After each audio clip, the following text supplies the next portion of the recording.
Stop, look and listen. If you were a child of the 60s, 70s or 80s in the United Kingdom, then you'll probably remember that phrase. It was part of a road safety campaign by the Royal Society for the Prevention of Accidents. It even came with a mascot, Mr. Tufty, and you could become a Tufty Club member. At one point, 2 million children were members of a Tufty Club. That's massive. Now, if you weren't a child in the 60s, 70s and 80s in the UK, maybe you remember learning to drive, and they were trying to embed new behaviours that you'd never had to think about before.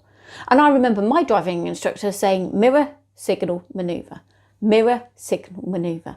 Until the point where it was repeated so often it became sort of second nature to you. Unconscious competence, as they call it. Now, maybe we need that sort of thing to do with contracts, because we've kind of got really bad habits when it comes to contracts. We click I agree and we don't even read it. We don't read contracts anymore. So maybe we need to learn 3 simple things that will help us avoid avoidable disputes and use contracts better. So that's read, understand and use.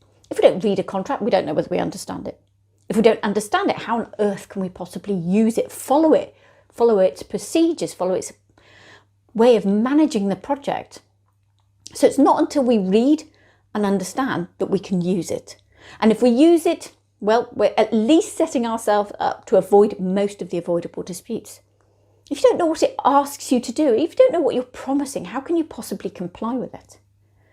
Read, understand, use. Now, I don't want to set up a Tufty Club. I don't want you to become a member. I don't want you to have a badge. I don't want you to have anything like that. But I do want you to think about changing your behaviour so that you do always read, always try and understand, always use. If you don't understand, ask better questions. If you don't use it, you're going to set yourself up for failure. But please get into that habit. Read, understand and use. And if you're really, really keen on it, then maybe you want to become a member of my club, the Foxy Contracts Club. The hat, you'll be pleased to know, is optional.